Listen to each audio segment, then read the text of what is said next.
Good evening, trustees. Thank you for this opportunity.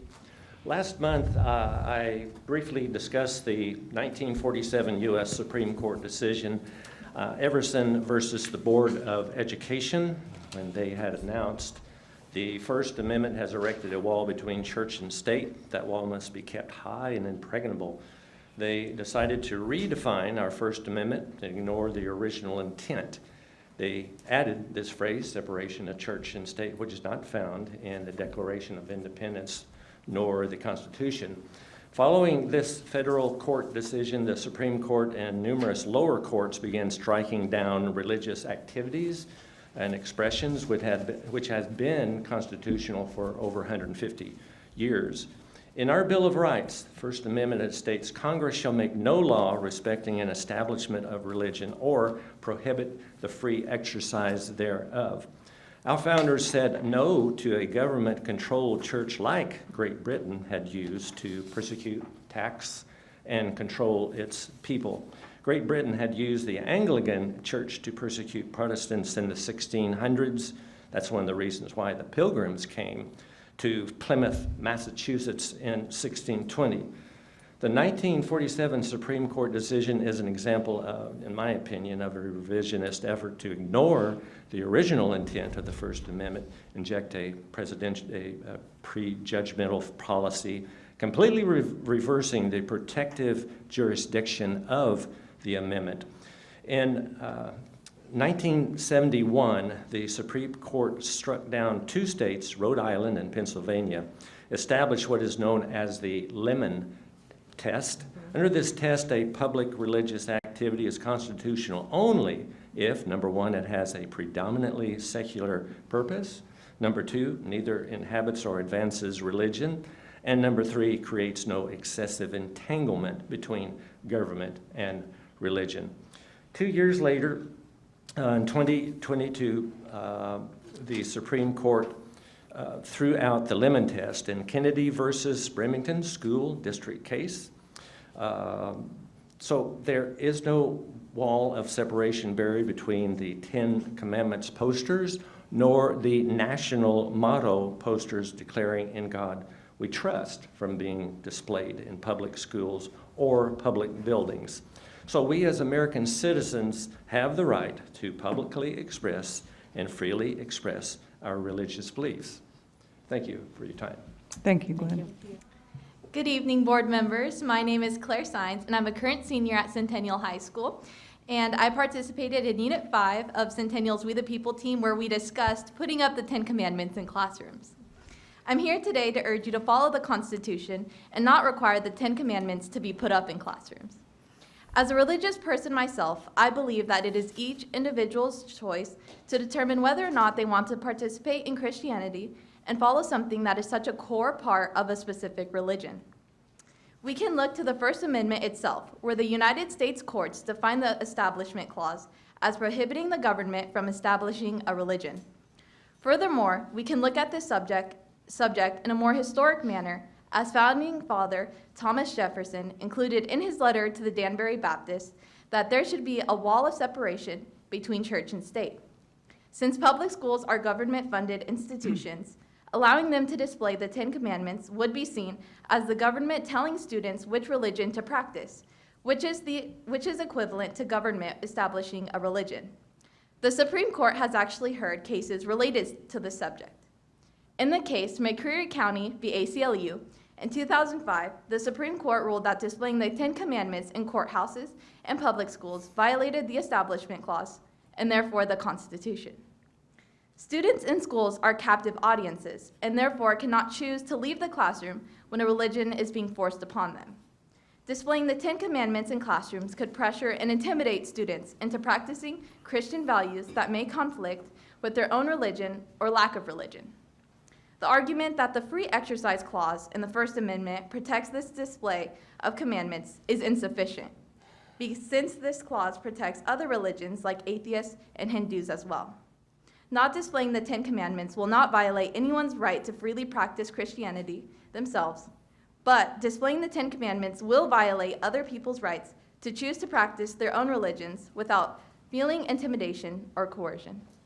I ask you to consider the students who will be severely impacted by this decision, the Constitution, and the Supreme Court cases, and deny the displaying of the Ten Commandments in classrooms. Thank you. Thank you. Good evening, Superintendent, Madam Chair, and trustees. Thank you for letting me speak. I support our new administrative leadership who are removing the woke and transgender ideology the last administration endorsed. The grooming of our children will be eliminated. The federal government and the Department of Education now ensures all students have access to meaningful learning free of divisive ideologies and indoctrination. The department has announced a new End DEI portal for parents, students, and teachers to report diversity, equity, and inclusion discrimination to the federal government. This secure portal allows parents to provide an email address, the name of the student, school, or the school district, and details of the concerning practices. The Department of Education will use submissions as a guide to identify potential areas for investigation. In closing, I truly support our government to arrest and deport pro-terrorist, anti-Semitic protesters on our college campuses of today. Thank you. I do have an update on the parental notification policy, that whole litigation that was between the state and Chino Valley. So there was a landmark victory for parental rights in California. Attorney General Rob Bonta and Governor Newsom has chosen not to appeal a court decision that upheld key portions of the Chino Valley Unified School District's parental notification policy. This decision effectively ends the state's legal challenge against the district and marks a significant shift in the battle over parental rights in public schools. So as of March this month of 2025, Chino Valley has revised its parental notification policy to comply with the court's decision. The updated policy requires schools to inform parents when the children request to change official or unofficial records, such as enrollment forms or class rosters that reflect a change in gender identity. The court victory for Chino Valley aligns with a major new federal policy that issued by President Donald Trump in his January 29th, 2025 executive order ending radical indoctrination in K-12 schooling. That's what he calls it. The president directed federal agencies to pull funding from any school that secretly transitions a child to a gender identity without parental knowledge. The order explicitly states that concealing a child's social transition from parents may violate federal laws protecting parental rights, including the Family Educational Rights and Privacy Act, the FERPA, and the Protection of Pupil Rights Amendment, PPRA. Schools receiving federal funds must comply with these new regulations or face financial consequences. So as Dennis McLean spoke about earlier, the U.S. Department of Education has a portal now, and I just wanted to tell you how to get to it in case you're interested. It's called ENDDEI.ed.gov.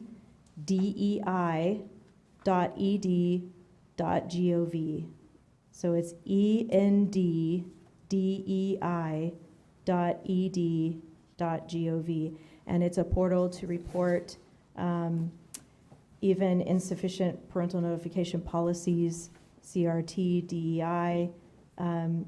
So I would like to talk about the fact, this brought up something in my mind as I was thinking about this, because the alt ed schools do not have, my understanding, they don't have their own policies, the policies that the schools from where the students come follow the student. So if a student comes from Ridgeview and goes to the alt ed program, that Ridgeview policy sticks with them. So if you have an alt ed setting of 10, 15 different high schools from Kern County in one setting, each student would then have a different set of policies that they would have to refer back to if there was ever an issue about anything. I just want to clarify that first before I ask the next question. Any record that comes to our office has to be maintained. Nothing can be changed. without it going back to the district. So But the their student, policies come, so like. we if- can't override their policy. So if so say Kern High, Tehachapi, Wasco, they send a student to us, we take the record that comes to us. If they Okay. want to change the record while they're in our program, we don't change it. It goes back to the district and notifying of the parents to say, we have a request to change. We can't legally change the document because they're not our student. They're in our program, but they're not our student. Probation students are all filtered and funneled through the probation department, so we can't change them either. So if a student comes to us and says, I want to be the opposite now, we have to contact probation and say, this is what's going on. We can't change that. Same with the students who come to us in the community school. So so our policy is, we can't change it. Even if the district allows it, that has to be done by the district. Notification has to be done through the parent or whatever their policy is to the district, but we would not be able to, nor would we recognize a different legal document change. Okay, so We when you can't have our own policy for our own schools then? They're not our students. Okay. We're Because I serving the know- district. I'm still in contact with a lot of the alternative schools and continuation people through probation. They're having issues with the kids doing that. I mean, one day they come in and want to be this, one day they would come in and want to be that. They could be an animal, they could be a girl, a boy, and then they're pulling their hair out, you know? So there's nothing we can do about that? Because they're not changing their official record. If they come in and say, I want to change my record to an animal, we can't do that. We won't do it. It has to go back to either the probation department or to the school district in which a child So came we, through us. okay, so we can't place a policy that says, we're not having that every day done. We can't make a policy that says, you're gonna stay with whatever your school says you are. Yeah, that's what we follow. Okay, So if they come and say, I want to be a cat, we're not going to call them a cat. okay. But if they request to change, it has to go back to the district, so there's still a loophole right there. That's go to the district because it's their student who they've assigned to our program. And same with our special ed students. If we have a student who comes to us in special education and they say they want to change, it has to go back to the district. That's their student. We don't have any legal right to go in and change their official documentation. Do we have any legal right to inform the parents that they're asking for that change? We have always typically contacted parents. That has never changed how we do it. But we Because can't they're not write a our- policy that says it in black and white? No, that because we they're not our cannot? students. Okay, so I understand what you're saying, and I know that we've talked about this many times. If I could see the ed codes that reflect that, you know, just so that I can get in my own head the laws that are written that state that about alt ed programs, I really need that.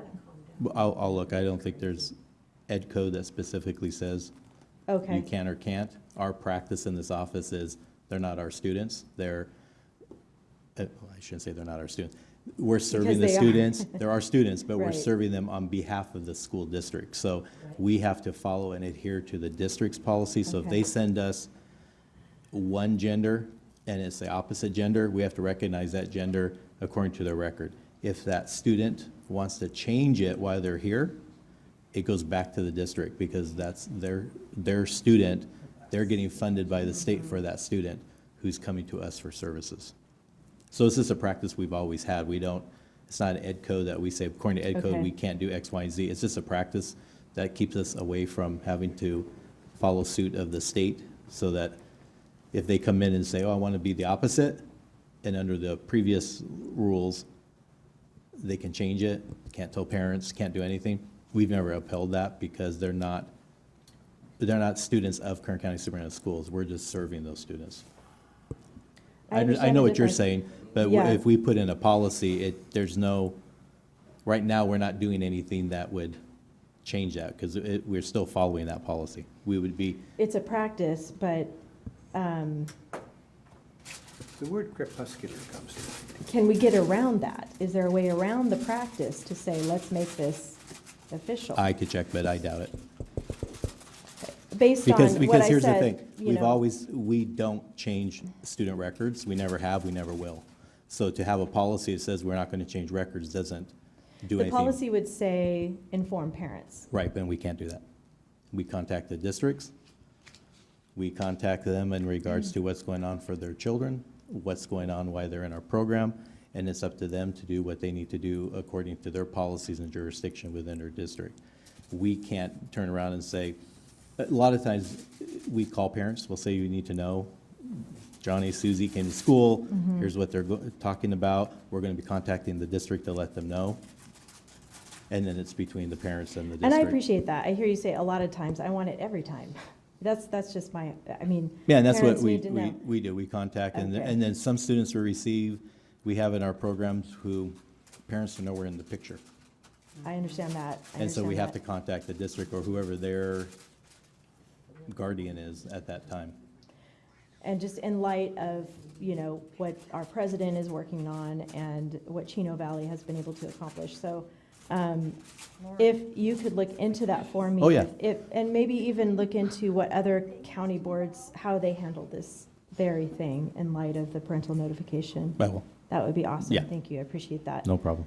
And it's, speaking along those lines a little bit, it's interesting that Governor Newsom suddenly expressed a change in his thinking. I know. He wants to run for president. Now he's saying about transgender athletes' participation in women's sports. And in a podcast episode featuring conservative activist Charlie Kirk, Newsom suddenly stated that he believes now that allowing transgender women and girls to compete in female sports is deeply unfair, is the quote. So citing concerns over fairness and competition. So obviously this is a political move. We all know what he's trying to set up here. But how will this affect our schools, like biological boys in girls' sports and biological boys in girls' bathrooms? And how is this going to trickle down to Kern County? The Attorney General will have to allow the change. His stance is that the federal government will have no impact on the state of California. So the governor is stating his opinions. The governor would have to side with the Attorney General to change the laws. But as of right now, the Attorney General has made it very clear that all policies in the state of California will not change. Now, what will happen is their decision on how they're going to deal with federal funding, Right. because the federal government's very clear on what they want. Bonta or whoever is stating that they're not going to adhere to that because state rules supersede federal rules. And That's not true. so they're going to see how that will trickle down. How the Department of Education and what's going to happen in Department of Education will be very interesting to see, to be honest with you. That was on my list and I was going to talk about, but you did that, so that was good, about the reporting. What we're hearing is that there's not going to be any change to funding to the states. It's the bureaucracy of the state, the Department of Education is what they're trying to eliminate. So if the funding still comes, but the caveat is you receive the funds, you have to do certain things. And that's what we're still trying to wait for. We haven't got true clarity from the state on that. All we keep hearing is them saying those policies will not impact, everything will stay, transgender students will still be recognized in student sports, males can play on female teams, locker rooms, all of that's still staying until we get a true change from the Attorney General. Now, the governor said something, so maybe that's a hopeful change that you're hoping for, that he may come out with, but we don't know at this point in time. As of right now, they said none of those policies will change per se. Here in Kern County, we really haven't had a huge influx with those policies anyway, just because of the nature of our county. So we haven't really had any true challenges that we'll see. We hear, but we haven't seen anything, because even if the policy was in place, we don't have a huge influx of those issues that are coming up per se. So none of the districts has expressed any concerns as far as the policies, because a lot of them don't have, they still have the bathrooms that students go to, they still have the locker rooms, boy locker room, girl locker room, and they don't crisscross. Thank you. Does the Attorney General supersede governor? Legally? The Attorney General carries out all the laws of the state that the governor has signed. So the governor put all the Okay. stuff into place. Governor can say what he's saying on the podcast, but if he doesn't put a pen to it, the Attorney General can't change it. He has to follow the laws in which was signed into law by the governor. And right now, that's, all those laws that the federal administration's wanting to change is still in place in the state of California. So Attorney Bonta, Attorney General Bonta would be the one to decide about our funding as well? No, no. Where does He the just funding- He carries out the law. Okay, The funding comes from the federal government to Right. the California Department of Education that then turns the money over to the districts or county offices. That would have to follow according to the federal, but what Bonta is saying is okay. the programs, the educational programs are state initiated. You give us the funding to do what we need to do, but don't tell us how we spend the money. Thank you.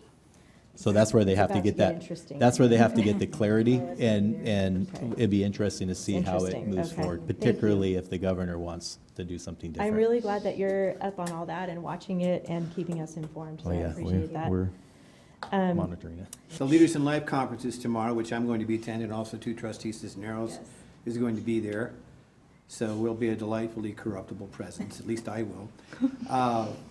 And I'm really looking forward to it. I actually had talked to Alyssa, I cannot remember her last name. Paredes, thank you. She came to a Tea Party meeting just to go on ahead and present and say who she was. Looking around at some of the other organizations that are here in Kern County, I think it's important that we start getting young people involved in what's happening, making them aware of what's happening. Not so much with the idea, it certainly is not with an idea of indoctrination. I'm not in favor of that at all. But right now, looking on a national scene, we have a party right now that seems to be at sixes and sevens. They don't know which end is up right now. They seem to be in a very, very bad place. And that is certainly not something that I personally, as an American, want to see happen. I want to see the Democratic Party come back very, very robust, based in principles, based in ideals that are far less shakeable than the ones that they've been endorsing over the past 5 or 6 years, which failed. I want them to come back. And I think that one of the crucial things about that is going to be to have young people coming up through these organizations, regardless of what the organization is. They need to get involved, they need to become informed. And I want so much to see that. So I'm very, very much behind the Leaders in Life program. I want to continue to encourage them to get out into the community and start talking and presenting themselves as they presented themselves last month, because that was impressive. And Alyssa was quite impressive at that Tea Party function. She spoke very, very well, so I'd like to see that happen. To go ahead and go back to an old saw here, I'm just going to touch on this briefly tonight, if that's okay, but words mean things. And when you take a look prior to the semicolon at the beginning of the First Amendment, Congress shall make no law respecting an establishment of religion or prohibiting the free exercise thereof, or abridging the freedom of speech or the press, or the right of the people peaceably to assemble and to petition the government to redress all grievances. That is the language of the First Amendment. It says nothing in there about Thomas Jefferson coming in and saying that there's supposed to be a wall between church and state. That never happened. That happened in 1802 when he addressed the Danbury Baptists in Danbury, Connecticut. That was in 1802. That was 3 years after the Constitution was actually ratified and put in effect. And Jefferson's contribution to the Constitution, which didn't touch on the First Amendment, was through the mail, because he was the American plenipotentiary to France at the time. All the communications he had were going through James Madison. That was never said. That was never in the Constitution. Saying that, words mean things. The words of the Constitution were actually inspired by a religious doctrine. The Bible in general and the Ten Commandments are just reminders of our responsibilities, not just as Christians, but as human beings. All of those are good guidelines. And this is not meant to be at the exclusion of anybody else's religious views or their convictions. I think that all of them should be expressed and should be expressed freely. I don't like the idea of people saying, well, you can't do that because the Constitution says this. You're misquoting the Constitution. And you're misquoting the Constitution to go ahead and misquote another document, which was also a founding document. And the press and everybody else who has come out saying that they don't want the Ten Commandments in the classrooms, I'm sorry, there was never, the premise of Dr. Fraser's speeches, of a presentation rather, was never to put them in the classroom. He never said in the classroom. That was misrepresented in the press. It's been misrepresented by the people that have come here to go ahead and express that. I'm not taking offense, I'm not taking any sort of exception to people, to the difference of opinion that I have about this. But I really and truly don't want to see these words completely mixed up. We're taking one document and misrepresenting it to misrepresent another document. And I just wanted to go ahead and call that to the attention of folks. You are certainly entitled to your opinion, and as I am to mine. And I'm not prepared to go ahead and let this go away. I have to, every time I come to a meeting here, or when I'm talking to Mary Little, I'm going, well, are we going to be voting on this? No, we're not going to be voting on this, not going to be voting on this. My question, of course, is, what's the holdup? So, but out of deference to this board and to the people who still want to go ahead and speak about this, I want them to know that I have no compunction whatsoever about voting on allowing districts to have the Ten Commandments represented in a public area of the school, right next to our Declaration of Independence, right next to our Constitution. Not in the classroom, not in the classroom, not in the classroom. It does not belong there. But that does not mean it does not belong as part of the founding of our nation, which brought us the education system that at one point in time was the envy of the world. And we are seeking to get back to that. And we will get back to that once we go ahead and start adhering, not just to Christian principles, but all of those good principles and all of those morals and all of those meanings that every single group of people that have come to this country from other places revere and need to give meaning to their lives. We're talking about, oh, we're going to go ahead and fix the fentanyl problem by having Narcan in all the classrooms. Yes, I agree. Put Narcan in all the classrooms. Okay? How sad is it that we have to put Narcan in all the classrooms when all it would take would be to instill the children of our districts with meaning, with what we teach, with things that are predicated in solid morals and principles that have been around for millennia. So I'm going to go ahead and stop talking now. I'm just looking forward to the leaders in life. And thank you very much. I got my soapbox this evening. Thank Much you. obliged. Thank you, Trustee Robinson.